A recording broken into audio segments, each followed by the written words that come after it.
할렐루야. 오늘도 새벽을 깨워 기도하시는 성도님들의 삶의 자리에 주님의 한량없는 은혜와 은총이 함께할 줄로 믿습니다. 사랑의 주님께서 우리의 삶 가운데 여전히 역사하심을 믿습니다. 우리의 삶, 이 교회의 움직임을 주님 친히 인도하실 줄로 믿습니다. 이 확신 가지고 이 한 주를 살아가는 저와 여러분 되시길 축복합니다. 우리 함께 말씀 잠시 나누겠습니다. 우리 함께 나눈 시편 53편은 다윗이 바라본 인간 현실에 대해서 아주 냉혹하게 다뤄주고 있습니다. 냉정하게 인간 현실이 어떠한지, 인간의 삶이 어떠한지, 그 사회가 어떠한지 냉정하게 통찰하고 있다는 것이죠. 우리 1절 말씀부터 다시 한번 나누겠습니다. 1절 말씀 함께 읽겠습니다. 어리석은 자는 그의 마음에 이르기를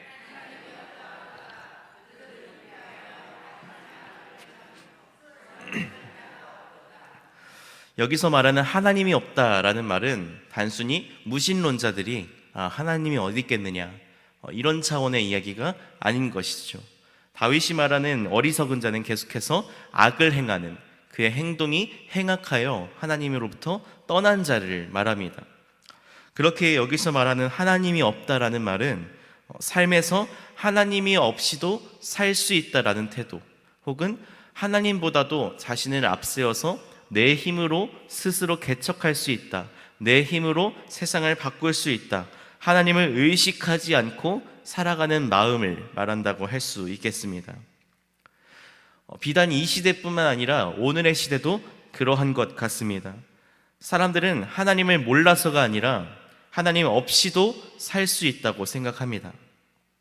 능력과 돈, 관계, 시스템이 하나님의 자리를 대신하게 되는 것이죠. 그러나 시편은 분명하게 말합니다. 하나님을 잃어버린 인간은 언젠가 결국 무너지게 된다는 것입니다. 행악하여 가증한 일을 행할 때에 그것을 하나님께서 규탄하시고 반드시 심판하심을 우리는 계속되는 시편 가운데 말씀을 나누고 있지요. 다윗은 그러한 인간의 상태를, 그렇게 악에서 악하기에 하나님과 떠난 그 상태를 그들은 부패하며 가증한 악을 행하며 선을 행하는 자가 없도다라고 말하고 있습니다. 인간은 스스로를 발전시키면서 살아가는 존재 같지만 성경은 분명히 말하고 있습니다. 하나님을 떠난 인간의 중심에는 죄의 문제가 자리할 수밖에 없음을 성경이 분명히 증언하고 있지요. 창세기 이래로 인간은 계속해서 스스로를 높이려 했습니다. 무언가 하면 되기 때문에, 무언가 하면 만들어지기 때문에 결국 하나님 없이도 스스로 높아질 수 있다 생각하게 되는 것이죠. 어쩌면 인간의 기본적인 욕망인 것 같기도 합니다. 우리는 모두 바벨탑 사건을 기억하고 있습니다. 그 바벨탑의 시작이 무엇이었습니까? 흩어짐을 면하자. 우리가 탑을 세우고 성을 만들어서 그 안에 살며 우리의 이름을 높이고 흩어짐을 면하자라는 것이 그들의 목적이었습니다.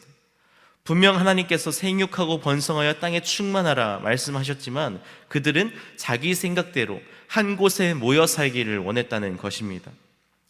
그들은 하나님의 말씀을 따르기보다 자신들의 생각에 따라서 자신들이 보기에 더 좋아 보이는 방향으로 이름을 남기며 함께 모여 살기를 원했습니다. 스스로 흩어짐을 면하고 자신들의 이름을 드높이기를 원했습니다. 자신들이 만들 때에 그 성이 쌓이는 것을 보면서 자신들이 스스로 높아질 수 있다 착각한 것이죠. 그렇게 하나님 없는 삶, 하나님 없이도 가능한 삶, 멀쩡하게 사는 삶을 꿈꿨다는 것입니다. 그리고 이러한 모습들이 오늘날 이 시대 가운데서도 보이지요. 문제는 죄가 단순한 행동의 차원이 아니라 그 삶의 방향이 어디로 향하고 있는지의 문제라는 것입니다. 하나님을 향할 수밖에 없는 인간이 방향을 틀어 자기 자신을 바라볼 때에, 인간 스스로 높아질 수 있다 생각할 때에 결국 그 모든 관계가 깨어지는 것이죠. 그래서 하나님 없는 삶은 관계의 파탄으로 이를 수밖에 없습니다. 사람과 사람 사이도, 피조세계와 인간 사이도, 그리고 하나님과의 관계, 그 모든 관계가 깨질 수밖에 없다는 것입니다. 우리 4절과 5절의 말씀 함께 읽겠습니다. 4절, 5절 함께 보겠습니다. 죄악을 행하는 자들은 무지하냐? 그들이 떡 먹듯이 내 백성을 먹으면서 하나님을 부르지 아니하는도다. 그들이 두려움이 없는 곳에서 크게 두려워하였으니 너를 대하여 진친 그들의 뼈를 하나님이 흩으심이라. 하나님이 그들을 버리셨으므로 내가 그들에게 수치를 당하게 하였도다. 아멘. 하나님을 떠나서 하나님의 이름을 부르지 않는 이들에게 어떠한 삶의 모습이 결국 이르는지 우리는 말씀을 통해 똑똑히 알아야 하겠습니다. 오늘 우리가 이 새벽에 모여서 함께 기도하는 이유도 단순히 복을 받기 위함이 아닌 줄로 믿습니다. 하나님 없이 살면 우리는 반드시 다른 것으로 우리의 마음을 채우려 하기 때문에 오늘 이 새벽부터 우리의 마음의 중심을 하나님으로 향하고자 이 자리에 모인 줄로 믿습니다. 우리가 새벽부터 함께 모여서 여호와의 이름을 부를 때에 그 말씀 따라 살기를 간절히 원하는 것이죠. 이 새벽이 그럼에도 불구하고 나의 삶의 중심을 다시 한번 나의 삶의 중심에 다시 한번 하나님을 모시고 모든 것을 하나님께 의탁하는 시간임을 믿으시기를 축원합니다. 한편 본문 2절은 그럼에도 놀라운 장면을 우리에게 보여주고 있습니다. 우리 함께 2절 말씀으로 함께 보겠습니다. 하나님이 하늘에서 인생을 굽어 살피사 지각이 있는 자와 하나님을 찾는 자가 있는가 보려 하신즉. 제가 만약 하나님이었다면 이렇게 수치와 반목을 계속하는 인간을 거들떠보지도 않으려 했을 것 같습니다. 이 강단에서 선포할 말은 아니지만 제가 만약 그랬다면, 제가 만약 그럴 위치에 있었다면 계속해서 나를 부인하고 나를 배반하는 이 인간들을 쳐다도 보기 싫었을 것 같습니다. 그러나 인간은 하나님을 잊어버렸지만 하나님은 인간을 포기하지 않으심을 우리는 말씀 통해 알 수 있는 것이죠. 말씀을 묵상하면서 이 구절을 읽을 때에 가장 먼저 떠오른 장면이 에덴 동산의 장면이었습니다. 아담과 하와가 하나님의 말씀에 불순종하여 스스로 이제 죄를 지었음을 인지하고 숲을 속에 숨게 되지요. 하나님의 낯을 피하여 그들이 몸을 숨겼습니다. 그리고 그들이 숨었을 때에 하나님께서 먼저 그들에게 다가가시죠.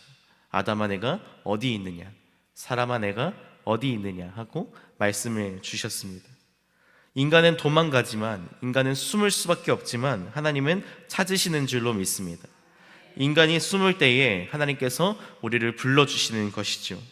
오늘날 우리도 마찬가지입니다. 우리가 하나님을 찾기 이전에 하나님께서 먼저 우리를 찾으셨음을 우리는 분명히 기억해야 합니다. 이 자리에 우리의 힘으로, 우리의 의지로 나아온 것이 아니라 주님께서 그 한량없는 은총으로 이 자리에 불러주셨음을 우리는 고백할 수 있어야 합니다. 새벽 기도는 하나님을 향한 우리의 열심이기 이전에 우리를 끝까지 놓지 않으시는 하나님의 그 손길에 감사하는 자리인 줄로 믿습니다. 그 은혜에 응답하는 자리인 줄로 믿습니다. 오늘 우리의 마음이 혹여 무너져 있을지라도, 신앙이 식어간다 할지라도, 기도가 잘 되지 않을지라도 그래도 하나님 여전히 우리를 찾고 계시는 줄로 믿습니다. 주님은 포기하지 않으시는 분이신 줄 믿습니다. 오늘 우리가 읽은 이 시편 53편은 인간 사회에 대한 냉철한 판단을 담고 있지요. 인간이 악을 행하여 하나님과 떨어져서 하나님을 모른다, 하나님이 없다 하는 그 장면들을 담고 있습니다.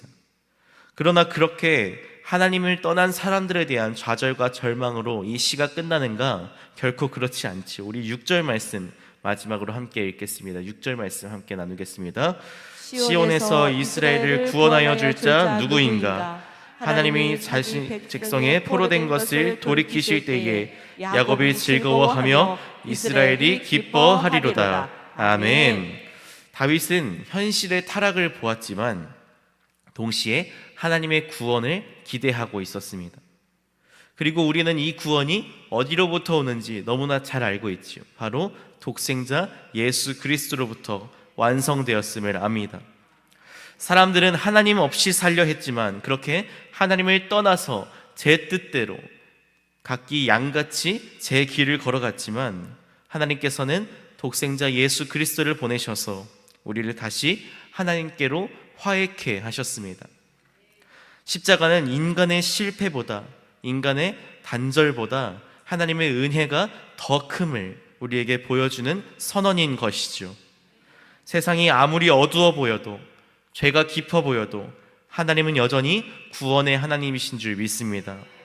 그러므로 새벽을 여는 성도는 가장 먼저 절망하는 사람이 아니라, 세상의 타락만을 꾸짖는 사람이 아니라 하나님의 회복을 기대하는 소망의 사람들이어야 하겠습니다.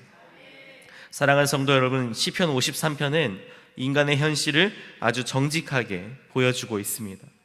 인간은 하나님을 잊어버리고 하나님 없이도 살아갈 수 있다 말하지요. 그러나 하나님을 떠난 인간의 끝은 결국 공허와 부패, 행악의 길이었습니다. 그런데 놀라운 것은 그렇게 하나님을 떠난 인간을 하나님께서 여전히 주목하고 계시다는 것이죠. 끝까지 바라보신다는 사실입니다. 우리가 하나님을 외면할 때에라도 하나님은 우리를 결코 외면치 않으십니다. 우리가 주님의 이름을 잊고 살아갈 때에라도 주님은 우리의 이름 하나하나를 기억하고 계셨습니다. 그래서 새벽의 자리가 은혜인 것이죠. 이 시간은 단순히 하루를 일찍이 시작하는 시작점이 아니라 우리의 중심을 하나님께로 고정하는 시간인 줄로 믿습니다. 세상이 아니라 하나님으로 다시 숨쉬는 시간인 줄로 믿습니다. 어쩌면 우리의 안에도 시편 53편의 모습이 있을 수 있겠지요. 기도보다도 걱정을 더 붙들고, 하나님보다도 현실을 더 두려워하고, 믿음보다 계산으로 살아가려 하는 순간이 있을 수도 있겠습니다. 그러나 그런 우리에게 하나님이 여전히 말씀하십니다. 내가 너를 찾고 있다. 내가 너를 보고 있다. 내가 너를 포기치 않았다. 이 은혜가 우리를 다시 일으킬 줄로 믿습니다. 혹여 우리가 무너질 때라도 우리는 주님을 의지하여 다시 일으켜 세워주심을 믿습니다. 이스라엘의 구원이 시온에서 나오기를 원했던 다윗의 고백은 결국 예수 그리스도 안에서 성취되었습니다.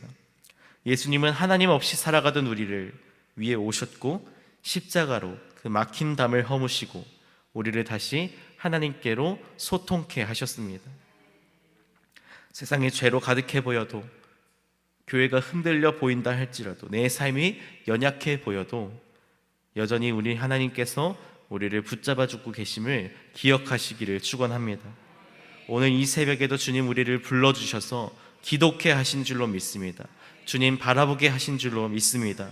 다시 하나님 중심으로 살아갈 것을, 믿음으로 살아갈 것을, 주님께 돌아올 것을 말씀하여 주시는 것이죠. 이 하루가 하나님 없는 분주함이 아니라 하나님과 동행하는 하루 되기를 축원합니다. 우리의 시선이 세상의 어둠보다 밝히시는 주의 보혈을 의지하기를 소망합니다. 그렇게 하나님이 없다 말하는 시대 속에서도 우리는 끝까지 하나님 살아계심을 우리의 삶으로 증언하는 저와 여러분 되시기를 주님의 이름으로 간절히 축원합니다. 기도하겠습니다. 하나님, 오늘도 새벽에 우리를 깨워 주님 앞에 나오게 하시니 감사드립니다. 세상은 하나님 없이도 살아갈 수 있다 말하지만 우리의 생명과 소망이 오직 주께 있음을 고백합니다. 어쩌면 우리 안에도 하나님보다 세상을 더 의지하고 기도보다도 걱정을 붙들며 믿음보다 계산으로 살아갔던 연약함이 있었다면 주님 용서하여 주옵소서. 주님, 하나님을 잃어버린 시대 속에서도 우리만은 끝까지 하나님을 붙드는 사람들 되게 하여 주시옵소서. 분주함 가운데서도 중심을 놓치지 않게 하시고 혼란한 세상 속에서도 믿음을 잃지 않게 하시며 무너지는 현실 가운데 하나님 나라의 소망을 보게 하여 주시옵소서. 우리를 끝까지 찾아오시는 주님의 은혜에 감사를 드립니다. 예수 그리스도의 십자가로 우리를 회복하시고 하나님과 화해케 하셨사오니 오늘 이 하루도 주님과 동행케 하여 주시옵소서. 우리의 말과 생각과 걸음을 붙잡아 주시고 가정과 일터와 교회 가운데 하나님의 평강이 머물게 하여 주시옵소서. 주님, 특별히 낙심된 심령 가운데 위로를 주시옵소서. 병든 자에게 치유를 허락하여 주시옵소서. 눈물로 기도하는 성도들의 간구를 응답하여 주시옵소서.